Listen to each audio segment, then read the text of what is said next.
Responding to comments. You guys, Part 3? This is part 3, isn't it? They just say so many crazy things. And so many edifying things. And wonderful things as well. We gotta respond to some of them. Gotta respond to some of them. Is that what I sound like to you? Is that what I sound like to you? I'm doing you. I'm doing you. So the syntax of your sentence, Kwaku. Kwaku, the juxtaposition of the way that you speak sometimes is just mind-blowing to me. How are we friends, right? It just works.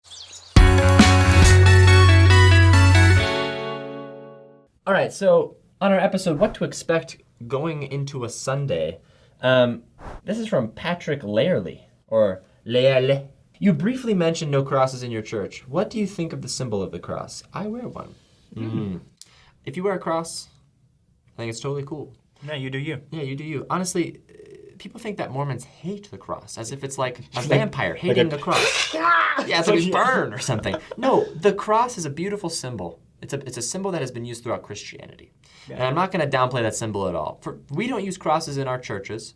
And that's not to say that we don't have paintings with Christ on a cross or things like that. No. But we just simply don't parade the cross around as if it's the representation of our church.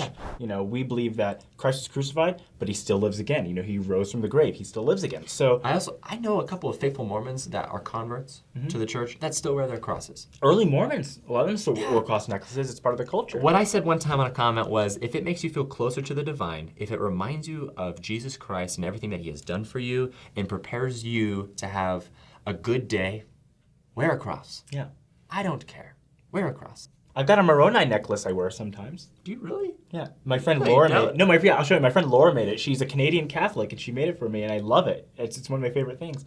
Also, I wear garments. I don't need to put anything else on to remind me of Jesus. I got it. That's all I need. All right. So Fred Hammond on the Mormons Respond to Atheists with Greg Trimble episode, he said, "What's the attitude towards gay people in the Mormon church? My gaydar is telling me that at least 2, if not all 3 of these young gentlemen are gay. How is that working out?"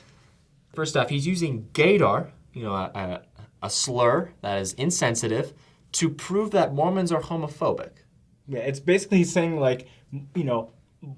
gay people are treated badly. All Mormons are homophobes. But my gaydar's going up. These guys are gay. How could they be Mormon? Ha, you're gay. How dare you be gay?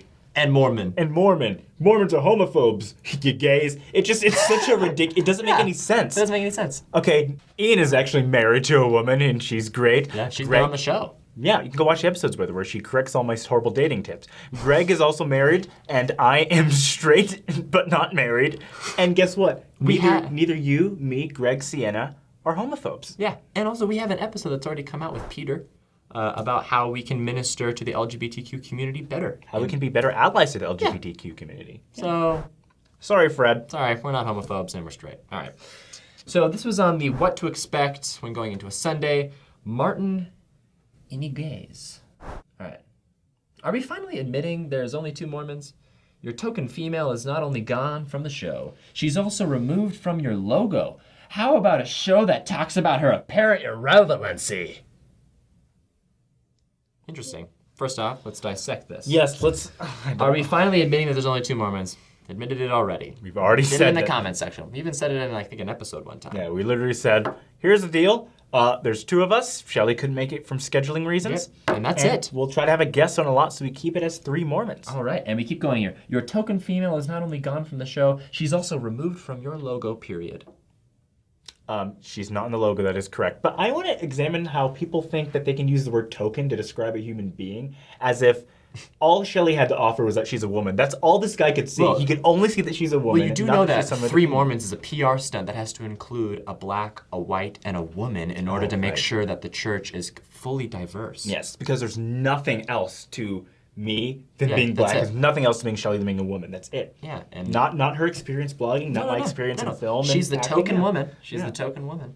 Anyway. And so this idea that we removed her from the logo because of her apparent irrelevancy, no, she's no longer in the logo because she's no longer on the show. It's kind of like how someone's no longer playing for the Yankees, so they're going to wear a different jersey now, okay? It's not because we don't like them. Yeah, it's because she chose not to be on the show anymore. That's it. How dare, someone change things when changes have happened? How dare you adjust your show for the changes of the show? Who knew you could do that? Yeah, I had no idea. Yeah, so changing the logo was just a branding choice, and we decided it was time. That was all. On the 13 Things Mormons Believe episode, Olivia Hall said, "What about the Blessed Virgin Mary? Do you believe in her?" Yes. Yes, we do. The Virgin Mary, she is wonderful. One of the most Christ-like people in the Bible that isn't Christ, you know? Maybe, if not the Christ-like person at the time. Yes, I mean, and honestly, I wish that we talked more about, at least in my words and talks of her, I wish we talked more about the Virgin Mary, but I also wish she had more parts in the scriptures. I think behind this question, there is history and experience in Catholicism. When someone says, what about the Blessed Virgin Mary? Do you believe in her? In her, as the intercessor to get to the point of God so we can have our sins forgiven, no, we don't. Yeah. She is not a mediator between us and Jesus Christ or us and God. We revere her as the temporal, earthly mother of Jesus Christ. Yeah. And with that, she was endowed with a great responsibility. She was holy, she was pure, and she had to teach the Savior of the Lord the gospel, which is crazy to think about, right? Yeah. So we love her, and she is blessed. But Yes. we don't send pray to her. prayers to her Right. for her to pray on our behalf. We don't do that, but we respect her and we love the Virgin Mary. Yeah. This is behind the scenes Oh, that was a fun one. episode. And Hot Socks asked, "I thought Mormons didn't drink soda." Nope, we do. We do drink soda. I drink. You know You what drink I've a got? ton of soda. You know what I've got right here? You know what I've got right here, folks? I'll show you what I've got right here. I don't know if you should wave this around like something you're proud of. This is my Sodalicious loyalty card. I drink so much soda. I have a loyalty card. You have a loyalty card to a soda place. To a soda place, Quaker. Sodalicious is good as heck.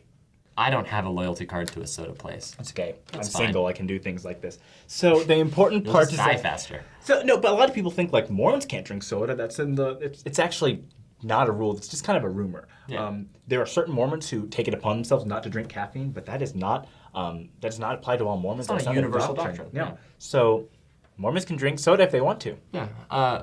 My wife taught me to avoid soda ever since we got married just because it's got a lot of sugar in it. But that's not saying all Mormons don't drink soda. That was a personal choice. That I will drink soda until I die. All right. Another comment about how Shelly is no longer on the show with us. Also, we love her. This is from Martin Iniguez. Could it be that there was a social media snafu? She voiced an opinion that in Utah bubble acceptable, but the rest of the world said WTF, and she was asked not to return. How about one of those snappy, more righteous than your answers, gentlemen? Some people are like. I don't get it. I don't understand what he's trying to say. If I may just say, this person doesn't actually care that Shelley's not in the show. They just don't like our show because they don't like Mormons, so they're going to say anything they can. And if someone who left a show, like, happens to shows all the time, they're going to take it, try to make it a big conspiracy. I don't know why. You don't have to do that with your life. You can just go continue to work at Office Depot or Conoco Minolta or wherever you work. Goldman Sachs. Goldman Sachs, just, you know, like, don't... assuming these people only work at Office Depot. Don't obsess over a 20-something girl living in Utah going to college. Live your own life. Yeah. So Ben Shapiro on the What to Expect on a Sunday at a Mormon Church episode commented, "Bunch Mr. Mac suit wearing fools, blabbering about nothing but lame stories, kind stories like milk and cream, LOL. I am not swallowing the green jello this Sunday, heck no."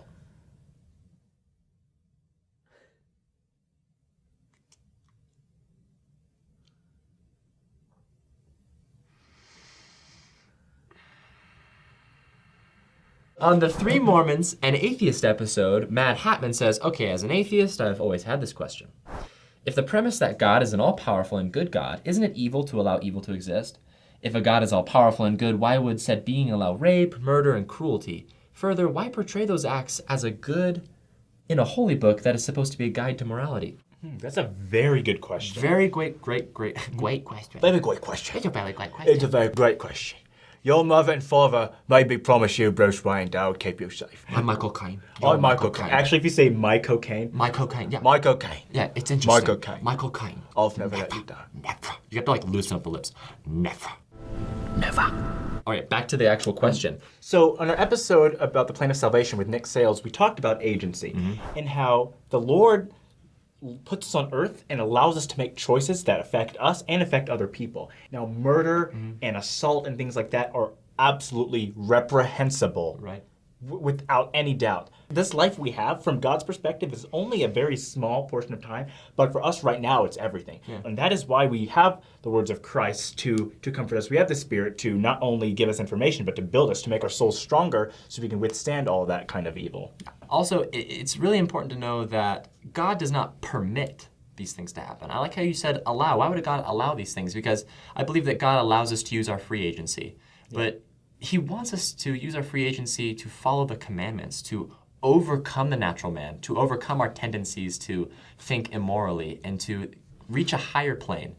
In order to actually do good, you have to choose to do it. And in order to do bad, you have to choose to do it. And God will allow us to do that so that we can understand. And God will use men to do good to stop evil atrocities. But when those evil things happen, they're recorded in history. And those who commit these atrocities will be judged by their atrocities. And those who are innocent, who are affected by those atrocities, will be judged with mercy and with justice. And the blood of those people will be put upon those who committed these atrocities. You know, it's hard to grip the violence and the sadness that occurs in the world. And I think that's okay to have doubts about that and to not feel very comfortable when these things happen. The doctrine of Jesus Christ shows us that we can overcome terrible things that happen in the world through Jesus Christ. And that's the hope and glory that the gospel brings to all of us. Yeah. So. You know, it's funny. Also, clarification, he has a bigger tank. He's in here for an hour. Yes, my goodness. He has a bigger tank. We've said this so many times. There's always someone who's like, how dare you put the Colpita, in the arms of the angel song starts playing. In the arms of the angels, oh my God. That's so bad. That was bad. I know. You have no idea. Our producer's like in with the audio patch. She's like, it wasn't good. Guys, thank you for these comments. We love them. We love reading them. We love commenting and responding. We love your questions. We even love it when you hate us because it's kind of fun. You know what I think of your question? You know what I think? No. I don't get it. So subscribe to the Facebook, follow Instagram, Facebook, and Translated, slide into my DM. All right, I'm gonna name everyone's name here. Bearded Disciple, Sherry C, Sistin C, Raymond Gonzalez, Martin Inguez, Patrick Leal, Hatzaks, Diana Deala, Sitten K, and Ahern. Okay, no, that was stupid. Tina Dalaya, McDonald's, Sarah Mashom, Luke Assad, Amanda Terik, Matt Hartman, Fred Haman.